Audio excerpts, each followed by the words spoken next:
Mail করে মেরে ফেলার হুমকি দেওয়া হয়েছে ভারতের পেসার মোহাম্মদ সামিকে। রোববার তিনি এই মেইল পান বলে জানিয়েছেন ভারতের সংবাদ মাধ্যম টাইমস অফ ইন্ডিয়া। এই বিষয়ে উত্তরপ্রদেশের আমরোহা জেলার সাইবার ক্রাইম পুলিশ স্টেশনে সোমবার একটি এফআইআর করা হয়েছে। ভারতের বার্তা সংস্থা IANS এই এফআইআর সম্পর্কে জানতে পেরেছে। IANS জানিয়েছে পুলিশ সুপারের নির্দেশে এফআইআর করা হয়।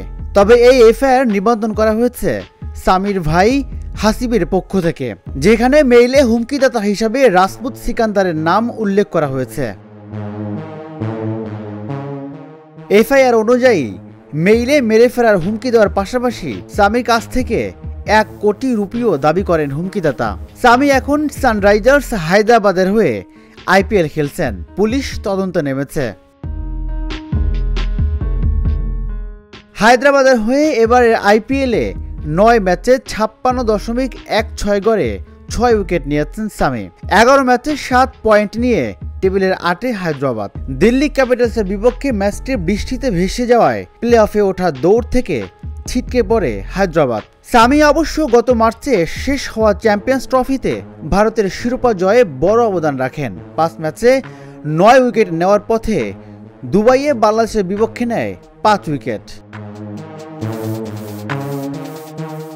গত মাসে ভারতের কোচ গৌতম গম্ভীরকেও মেইল করে মেরে ফেলার হুমকি দেওয়া হয়। দিল্লি পুলিশ বিষয়টি তদন্ত করছে এবং গম্ভীরকে পুলিশি নিরাপত্তাও দেওয়া হয়েছে। ডিসিপি ভি হর্ষবর্ধন এ নিয়ে জানায়, গৌতম গম্ভীরের সঙ্গে সংশ্লিষ্ট একটি মেইল আইডি থেকে মেইল করে হুমকি দেওয়ার অভিযোগ আমরা পেয়েছি। ব্যাপারটি তদন্ত করা হচ্ছে। গৌতম গম্ভীর ইতিমধ্যেই দিল্লি পুলিশের নিরাপত্তা বলয়ে আছেন। কী ধরনের নিরাপত্তায় আছেন তা নিয়ে আমরা কিছু বলতে পারছি না। ভারতের কাশ্মীরে পেহেলগামে সন্ত্রাসী হামলায় 26 জন নিহত হওয়ার পর মৃত্যুর হুমকি পান গম্ভীর। এমন হুমকি অবশ্য এবারে তিনি প্রথম পেলেন না। এর আগে 2021 সালের নভেম্বরে সংসদ সদস্য থাকা অবস্থায় এমন মেইল পেয়েছিলেন। রাজিবুল ইসলাম, ঢাকা জার্নাল।